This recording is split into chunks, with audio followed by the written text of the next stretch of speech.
Hi everyone, welcome back to my YouTube channel and our ongoing series, HMGM, How to Model a Gold Mill in 27,000 Easy Steps. Today we're finally going to live up to our title and get on with some model building. If you're just joining us, we had 4 previous episodes in which we discussed how and why we are looking at the Santiago Mill, a mostly intact flotation mill still standing high in the Colorado mountains at about 11,000 feet, a bit southwest of Georgetown. This was a mill that processed out gold and silver. It's on Forest Service land and is currently closed for remediation and restoration work. But in the meantime, we're modeling it at somewhere between 1 to 15 and 1 to 20 scale. That results in a base about 2 feet in width and 4 feet long, and then the overall model is going to stand something like this when it's done. Quite the fun task. Today, we're going to get into the woodworking and see what it takes to build a solid foundation. If the foundation dimensions are good and the construction is rigid, then the rest of the model will build up on top of it quite naturally. Come along with us for the ride.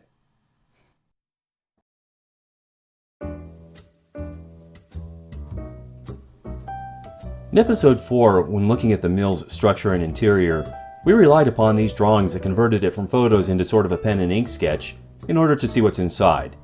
We have 4 basic levels. And something that we can kind of observe from this side if we zoom in closely is there appears to be a retaining wall at the back end that was not accounted for in some of our earlier designs, so we'll need to get that incorporated as well. In any case, we have 4 levels, 3 equally sized, 1 a bit shorter, and a little bit narrower. We went into Google Earth and got dimensions. And then, after doing some initial hand sketches, I went and created this AutoCAD model to try and examine things in a little more depth. Originally, I was thinking I'd be able to start with hand sketches and move along, but there's too much going on here.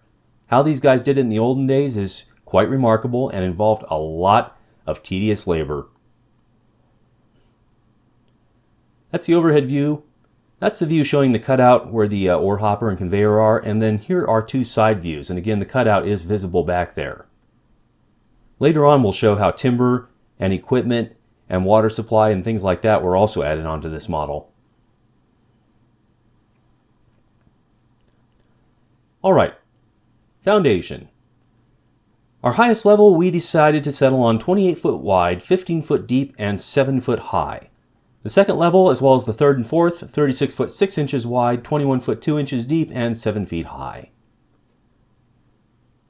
Eventually, of course, we'll be building up the timber frame model on top of that, as this wireframe suggests, but in the meantime we needed scaled dimensions for our foundation.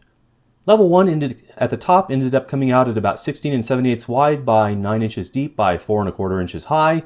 Level 2, 3, and 4, 21 3/4, 21 7/8, and 4 1/4 high again. So there we have it.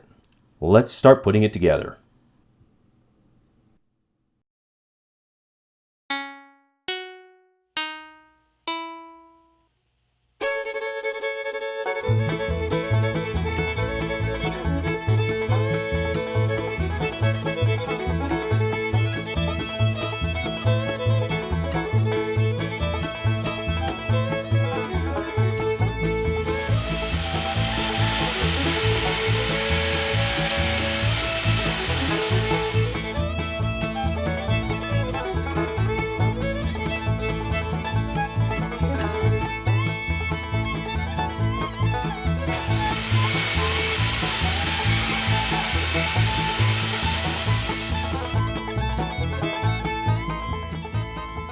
Well, this video work may be a little bit soft around the edges. I apologize for that. I'm using a wide-angle lens attachment on. But I'm going to start here by trying to take that piece of finish pine and cut the pieces that go underneath. And to do that, I could make quick work of it with my electric chop saw, but I don't like cleaning up after that thing in the basement if I can help it, especially at night. I'm just going to do it with my back saw. I've only got to make a couple cuts. back saw and a miter box here. Here's the piece of pine that I need to be cutting. Let's see, I've got a 24-inch wide base, but I want to leave some room at the edges for finish work. So I'm thinking an inch at each edge should do the trick, so I'm going to mark this at 22.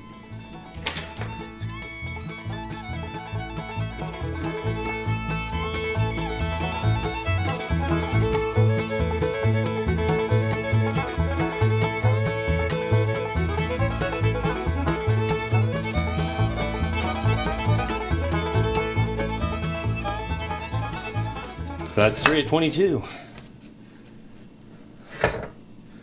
All pretty close. They don't have to be 100% exact because, again, this is just going to be a structural piece, completely hidden. Now, what about my fourth piece? Take a measurement on that again because I can't remember what it is. 17 and not quite 7/8.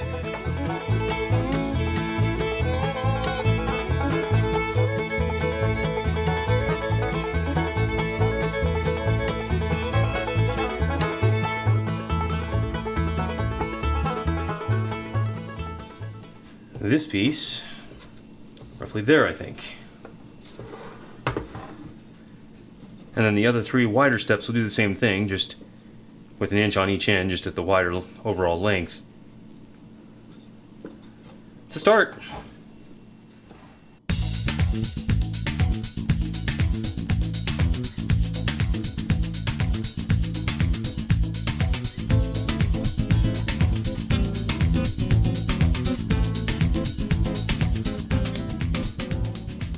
Okay, next step with this journey requires marking the screw hole positions that are going to be on here.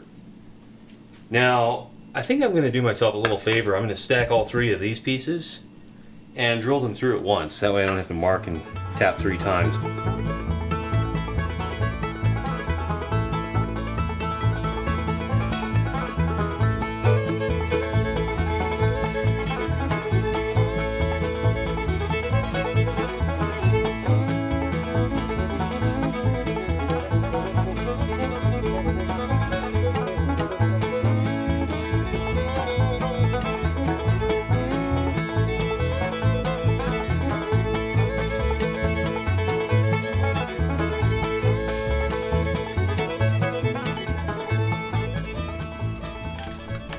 Alright, now let's take a look at the screws I'm planning to use here.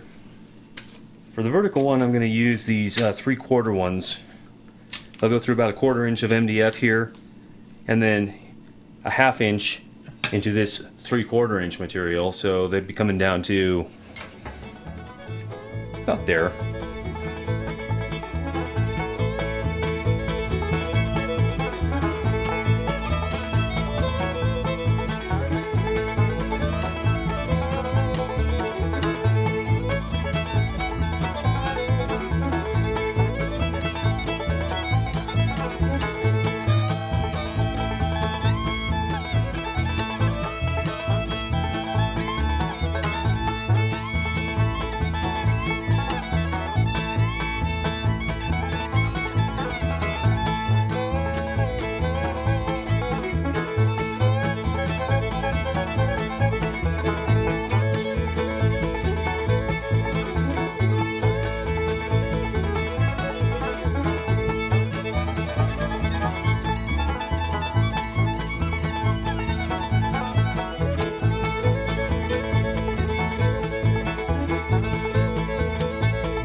Oh, there it is. Kind of give you an idea where things are headed. The crusher is way up here and then drops everything down onto a conveyor that's set down into the foundation. Exits onto the ball mill right there, and then next to the ball mill is the rate classifier. There's a flotation stage, and then there were 4 flotation cells down here on this level, along with a shaker table over here. And then drawing bins for the cons are down here, at least 3 that I've counted, along with some other miscellaneous plumbing and tables and work areas down over in this section. Okay, I've been spending a little bit more time with AutoCAD, and this is what I've come up with. Just a bit of a minor setback, I guess you could say. You'll notice here that my overall width, once I scaled it correctly based on Google Earth views, is 21.9 inches, just a hair under 22. Well, if you look at one of my base pieces from before,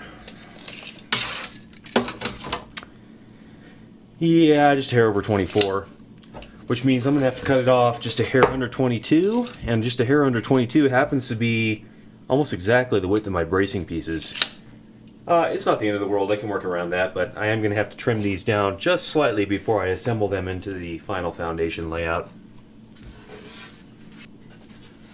Likewise, let's see what my short piece looks like. 16.8 inches is my overall width. What have I got here? Almost 18. So 16.8, that's not going to be quite as bad, just a hair under 17, so I will have to trim that down, although not quite as much. The one thing I am missing, though, at this point, is there's actually a cutout in the foundation here, and I'm looking at coming over about 2 inches, I guess. Right about there. No, that can't be right. Is that right? Yeah, I guess that's right. 2 inches here, and then cutting out another just over 2 inches this way. And then making a channel back into the foundation that goes back 5.6 inches, so almost to here. And then likewise, something I hadn't accounted for when I built this piece, is there is another section of foundation coming out over here. 16.8, 21.9. Yeah, that's going to be just over 5 inches.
As you can see, I've got the first and second step put together, and I'm working on getting the inner pieces of this slot here. It's taking a lot more effort than I anticipated, but that's where the conveyor will come out.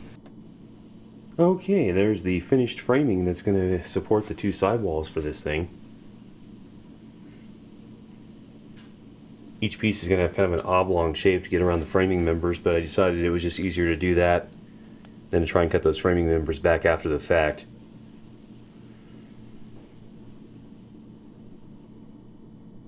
We now have the walls of the this little drop trough, or whatever you want to call it, framed in. Looking from the inside here, you can see that the various parts and pieces sort of pushed back into the framing that I constructed earlier, and they are now securely epoxied in place. I used a little bit of 5-minute epoxy to get the initial set, and then started forming some JB Weld quick wood epoxy around that to reinforce a couple questionable areas, and then also start to fill some cracks. Okay, what I'm working on here right now is trying to level off the epoxy putty. It's a little bit different than classic wood putty, which you can sand pretty easily. This stuff here you can sand, but it's durable enough that it sometimes makes more sense to just scrape it either with a file or with a chisel.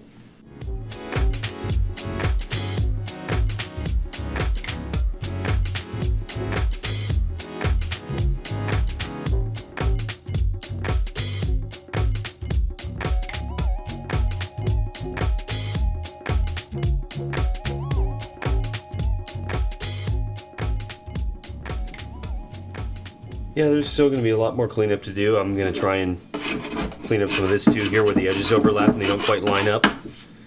Some of that I'll be able to cover up with putty or sand texture, whatever I'm doing to try and mimic the concrete finish. But it's coming along. There's going to be 2 more steps going down from here in order to complete the total foundation plan of the mill, but we are coming right along, I think.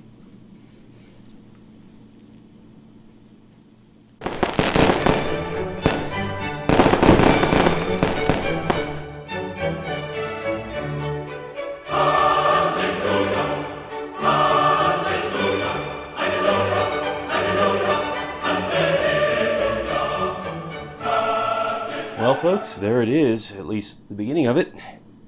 I still need to add some reinforcing members under here and some structural pieces that'll make sure it stays square, but that there is a fairly good 2-scale representation of the foundation of the Santiago Mill structure. Just to kind of recap where everything is so it makes more sense later when we're looking at it. There's going to be a tower right here, which is where the ore dump was. Right here is the pre-sorting screen as the ore comes in. And then there's a jaw crusher right here. There's going to be some sort of hopper or bin that funnels it down to here. And then bringing it up out of here is a conveyor. The conveyor is going to come up out of here and drop it into the ball mill, which will occupy most of the space right here. Output from the ball mill goes into a rake classifier. The rake classifier hauls all the coarse stuff back uphill and brings it back into the crushing stream, while the fines come out and are then sent downhill to flotation, which is over here. And then the flotation flume dumps down here, and there's drying bins in this location, and the output from the coarse output from the flotation comes over here to a Wilfley shaker table, which brings off the gold using a traditional gravity method. All in all, liking what I see. There's still a ton of work to do, but having a properly designed foundation is the start of getting somewhere with this. Thanks for joining us again today. That's all for this build episode. In episode 6, we'll continue to build and show how the foundation was built up and reinforced from underneath, and then how we began finishing it to look like actual concrete, along with weathering and other cool tricks like that. Join us in episode 6 when we continue our build.